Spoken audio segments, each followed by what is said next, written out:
এবার এক দফা শেখ হাসিনাকে কবরস্থানে পাঠাতে হবে। স্মার্ট পালাবো না। কোথায় পালাবো? পালাবো না। প্রয়োজনে ফখরুল সাহেবের বাসায় গিয়ে উঠবো। কি জায়গা দেবেন? না হলে ঠাকুর গায়ের বাড়ি আছে, ওই বাড়িতে গিয়ে উঠবো। ঠিক আছে? একটুকু একটা শব্দও বলবো না, জমা দেওয়া। কেন 10টা মিনিটও সহ্য হয় না, 15টা মিনিট সহ্য হয় না। এখন অপেক্ষা কার জন্য? হ্যাঁ, এখন অপেক্ষা কার জন্য? আপনার জন্য। মাসুদ, তুমি এখানে সবাই পুরানো খেলা শুরু করছো, তুমি কি কোনোদিনও ভালো হবে না? ভালো হবে, তুমি কোনোদিনও ভালো হবে না। 28 থেকে 4 তারিখ কতদিন হলো? 28 তারিখের পর তো শেখ হাসিনা নেই। আরে মির্জা ফখরুল, আরে টেলিভিশনে দেখলাম খালি দৌড়াচ্ছে, কেউ কেউ টেনে ধরে হরতাল ঘোষণার জন্য। ওদিন বলেছে আমরা নাকি অলিগলি পাবো না, পালাবার পথ পাবো না। এখন কার পালাবার পথ নেই? গয়েশ্বর বাবু ডিবি অফিসে গিয়ে কোরাল মাছ খাবেন, ভালো তো। গয়েশ্বর বাবু কই? আর 27 নয়, আর 10 দফা নয়, এবার এক দফা শেখ হাসিনাকে কবরস্থানে পাঠাতে হবে। এই এক দফা। এটা কি আপনারা শুনেছিলেন?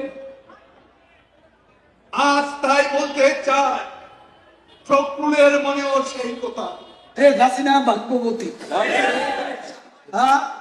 আল্লাহর ইমানদার বান্দা, এবং সেজন্যই বাংলাদেশ ও 10 নম্বর মহাবিপদ সংকেতের মধ্যে তেমন ক্ষয়ক্ষতি সম্মুখীন হয়।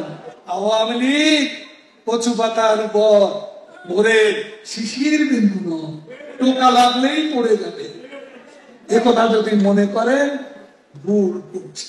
দিবা স্বপ্ন, এই প্রশ্নের অনেক জবাব দিয়েছে, তুমি জবাব দাও।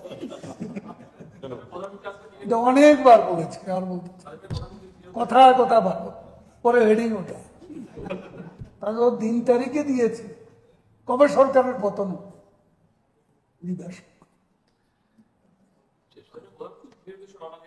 দিবা স্বপ্ন, দিল বোর্ডে চেহারা আর সামনে দিকে শেখ হাসিনা ডিজিটাল করে সবারই নায়ক বানাইয়া দিয়েছে।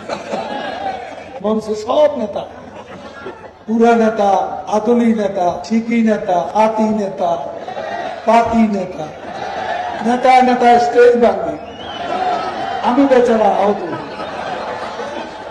এই মঞ্চ আমার দরকার নেই, মঞ্চে এত নেতার দরকার নেই।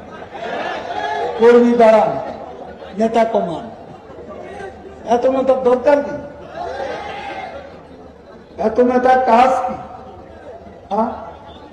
কি কাজ করে তারা? মাসুদ, তুমি এখানে সবাই পুরানো খেলা শুরু করছো, তুমি কি কোনোদিনও ভালো হবে না? ভালো হবে, তুমি কোনোদিনও ভালো হবে না। মাননীয় সাধারণ সম্পাদক, আমরা একটু লাইভে ছিলাম, একটু যদি বলতেন যে আপনারা তো এখন নিশ্চয়ই প্রধান নির্বাচন কমিশনের সঙ্গে বৈঠক করবেন, একটু আনুষ্ঠানিক একটুকু একটা শব্দও বলবো না, জমা দেওয়া। আমরা যে নামটি জানতে পেরেছি সেটি কি আসলে না, সেটাও বলবো। কখন আসলে আপনার আনুষ্ঠানিকভাবে বের হওয়ার পরে নিশ্চয়ই বলবেন? কেন 10টা মিনিটও সহ্য হয় না, 15টা মিনিট সহ্য হয় না, এতদিনের অপেক্ষা। একটু এখন অপেক্ষা কার জন্য আসলে? হ্যাঁ, এখন অপেক্ষা কার জন্য? আপনার জন্য। দেশের মানুষ ভালো থাকলে মির্জা ফখরুলের মন জ্বালা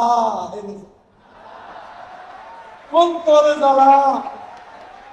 পদ্মা সেতু হয়েই গেল,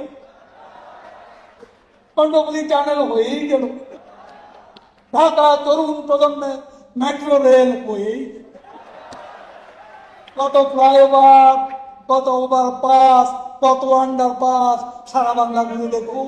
ফখরুল সাহেব জ্বালা, বরং তোর জ্বালা।